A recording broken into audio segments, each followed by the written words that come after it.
Hello, Fujifilm colorist here, and today we're looking at the Nikon F-501 film camera, also known as the N2020 in the USA. It was first introduced in 1986. Yes, this camera is over 40 years old. Now, I'm still using it. It's still one of my beloved cameras, and yes, it was first introduced with the first automatic shutter advance and autofocus for Nikon. So prior to that, you would have film cameras with an advanced lever like the Canon AE1. So what Nikon did was introduce an automatic film advance, and this allows you to focus quickly and advance the film without failure. So let's have a look at some of the features on this camera body.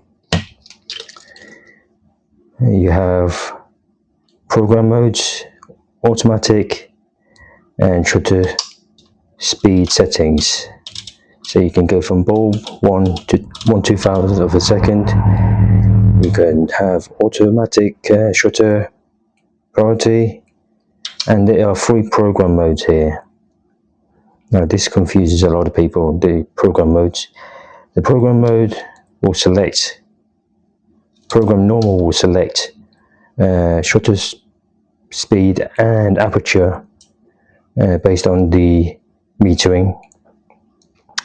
And P high is the program high will select prioritize shutter speed over the aperture based on the lens that you use. So lenses above 135mm focal length will prioritize shutter speed to reduce the shake. So what you have P dual for is, let's say you have a zoom lens and you're going between 18 to 200mm focal length. This is one of the settings you would use to set and forget, basically.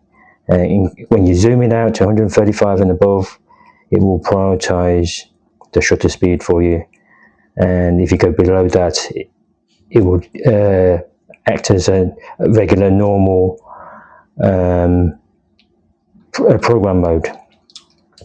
So that's a lot of confusion for a lot of people, these settings here. I normally leave it on program normal unless I'm using a flash, which I would use a minimum of 125 of a second, because that's the maximum sync speed or minimum sync speed.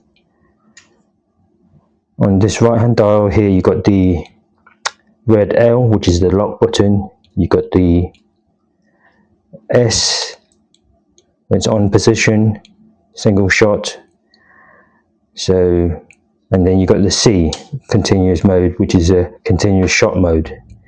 Now, in order to do that, you would need to select continuous mode, focus mode, or manual. So once you have that set, you can actually shoot up to 2.5 frames per second.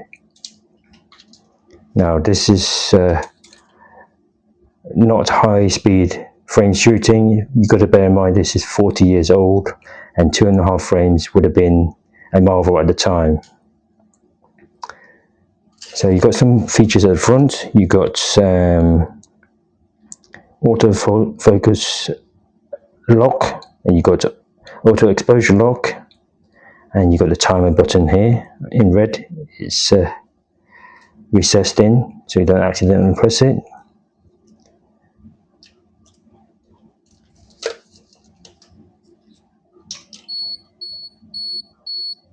I've accidentally pressed the shutter buttons in there. It's telling me that I've got no film in there, and that brings me to this point here. That's the alarm. You can turn the alarm off, or you can turn the alarm on. It just gives you audio warning that something's not right. A film's missing, you're out of focus. But I normally leave that off because it just drains more battery. On the left hand side, you got the shutter, you got the film rewind knob, and you got the ISO setting and the exposure compensation all on one dial. So you can, if I can get focused here.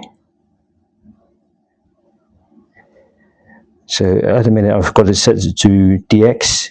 So when I'm loading the film, it's got a DX code reader. So this is automatically reading my film speed. So when I insert my 35mm film ISO 200, the DX code will read and will give me the automatic ISO required for the film. If I want to set it manually, I will just lift the dial up and I twist to the left, so I can go up to 3000 ISO maximum. So why would you want to set your own ISO if you can have the DX code reader do the job for you? Well, some film canisters might not have the DX code reader. It may not read it. It may be, you may load your own film. You may want to overexpose your film. So then you would override that and set it to whatever ISO you wish. I wouldn't recommend it. I would leave it on the DX mode to get the perfect exposure, unless you know what you're doing. Now the exposure compensation dial, you would have to press this silver button in, press it in and twist. It goes to -2 to 2.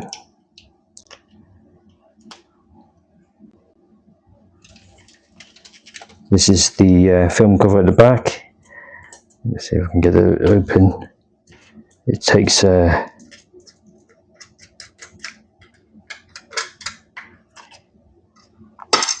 4 AAA batteries. I do highly recommend the lithium batteries for this camera. They tend to last longer, and they're much far superior than the alkaline batteries that you find in the supermarkets, because they drain too quickly and sometimes they're not enough power to power the camera up. With the lithium battery, I tend to not get any problems with these, and they tend to last a long time.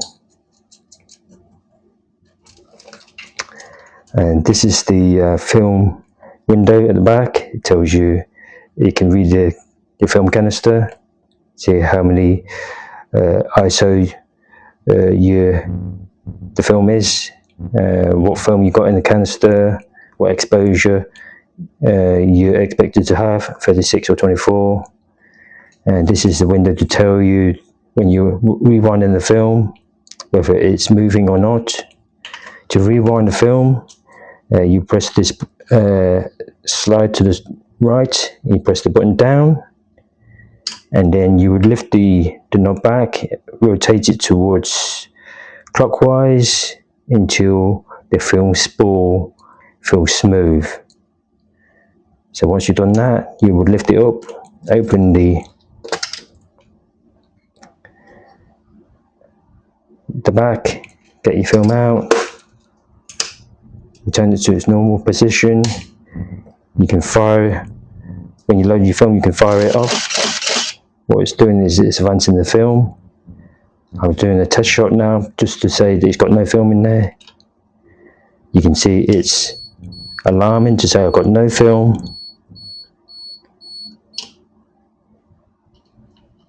And that's it. If you found this helpful, give a like, subscribe. See you in the next one. Thank you very much.